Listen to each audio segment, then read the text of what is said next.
Dear Patriots, before the news starts, please subscribe to our patriotic channel by clicking the subscribe button.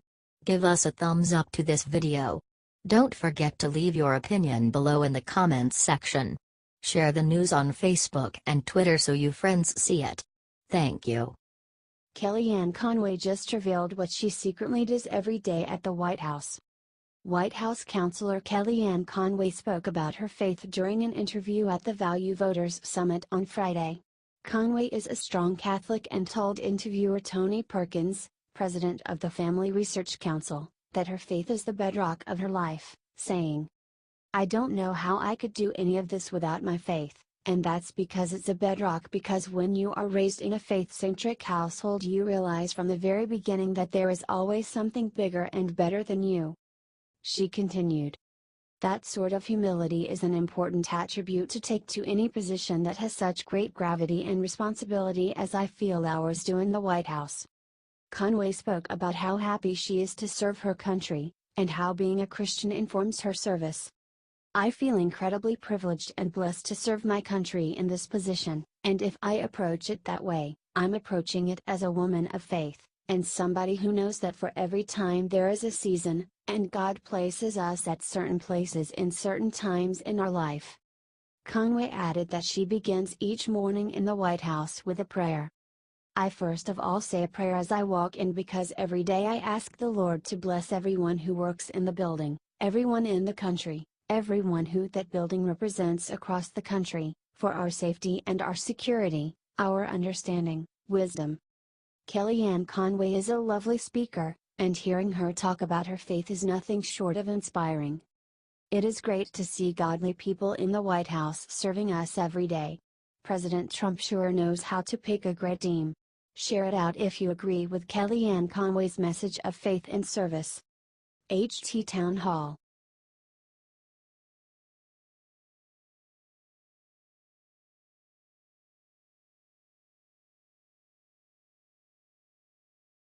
When college tries to cancel anthem, these patriotic players do something amazing.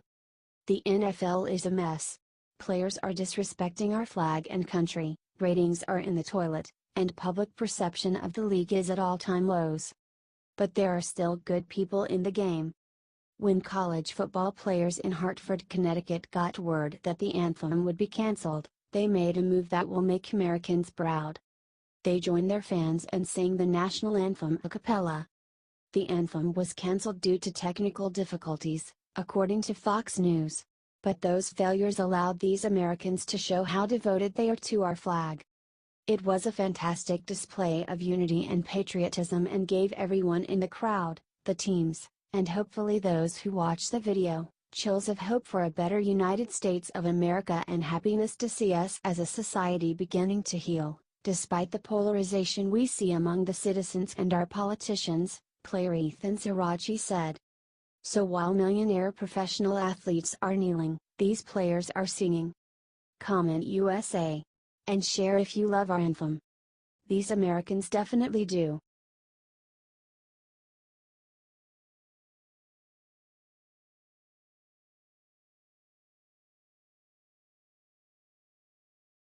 After Senator Bob Corker called him castrated, Rex Tillerson looked into the camera and made him cry. Secretary of State Rex Tillerson just ripped Senator Bob Corker, RTN, for his bizarre comments earlier this week, saying that President Trump had castrated the secretary. When Tillerson was asked about the comment on CNN's State of the Union Sunday morning, he drawing replied, "I checked, I'm fully intact." Boom. As Corker just found out, no one can put you on a slow burn like Rex Tillerson. Corker had excoriated the president over his foreign policy with North Korea in an interview with Washington Post, saying, "You cannot publicly castrate your own Secretary of State without giving yourself that binary choice." The tweets, "Yes, you raise tension in the region, and it's very irresponsible. But it's the first part that I am most exercised about."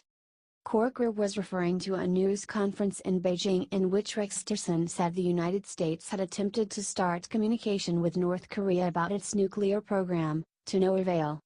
The next day President Trump tweeted that Tillerson was wasting his time attempting to talk to North Korea.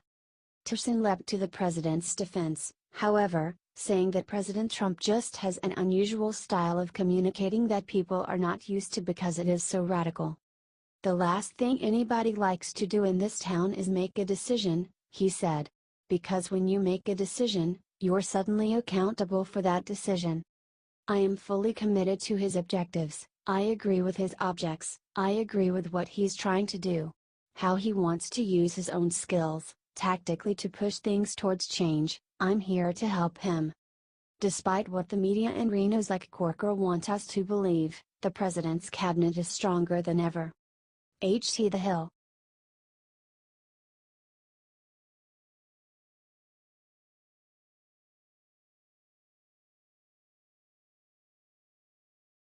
Nikki Haley just let loose on false reports with 2 words that put the media to shame.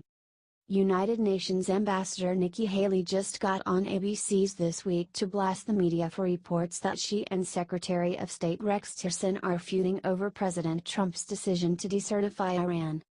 Interviewer George Stephanopoulos referenced a Politico report quoting an anonymous White House official that stated that the tension between Haley and Tillerson was reaching World War III levels.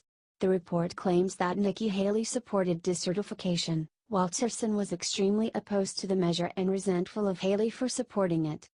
Haley set the record straight with 2 words: dramatic and ridiculous. "That's so dramatic. That's so ridiculous. No. I think what you have is sometimes Secretary Tillerson and I have different opinions, but when we come into the NSC, National Security Council, everybody has different opinions." She continued. "I have my relationship with Secretary Tillerson or General Mattis, or anyone else, it's all a great relationship because we are all looking out for the best interest of America. The mainstream media seems to be trying to divide our leaders and loosen the American people's faith in their talents and abilities. It is a shame that Trump's highest level officials have to constantly go to reporters to refute false stories. But every time they do, the media loses a little bit more credibility, and will hopefully eventually become more honest." HT The Hill.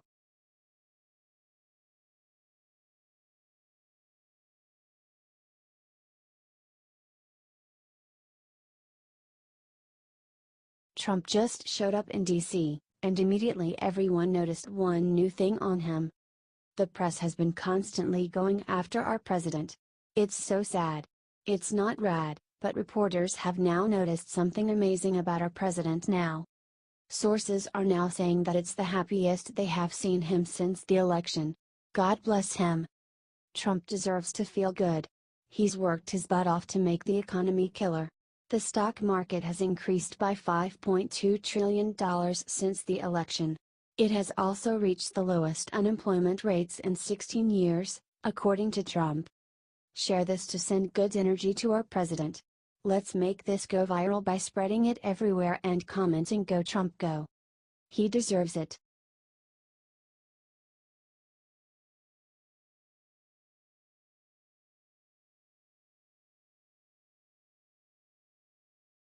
Julian Assange just unleashed a hellish surprise on Hillary Clinton. This is huge. Julian Assange just attacked Hillary Clinton this Sunday.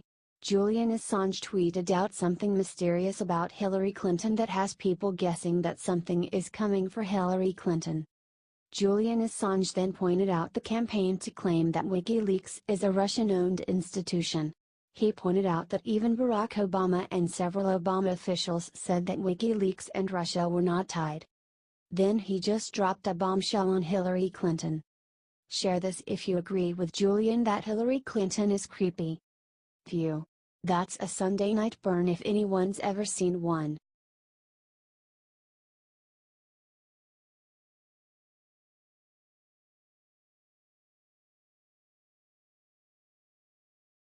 Trump just spotted on golf course with someone that has reporters everywhere freaking out.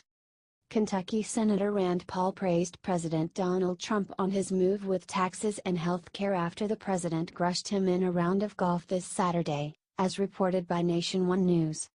"The president never loses, didn't you know?" Paul told reporters after the game. "The president and his partner beat myself and my partner by 3 holes. He's a little better golfer than I am, admittedly, but we had a good time. I've been very excited about the president's tax plan from the very beginning. When he put out a 15% corporate tax cut, he said. Now, obviously, trying to say 20%. I just want to make sure we realize we're competing with the rest of the world. Paul then said that he supports Trump's executive order to take down Obamacare and make it possible for individuals to join together through national health plans. I'm really excited about letting people buy across state lines, Paul said. The interesting thing about this is half of the people in our country get their insurance through the Employee Retirement Income Security Act already.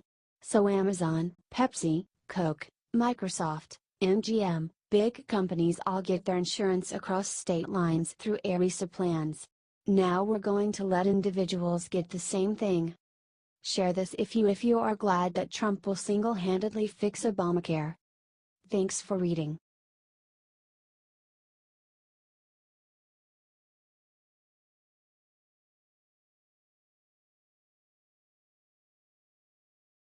After Trump announced his Iran deal, Bibi Netanyahu just got on TV and said something incredible.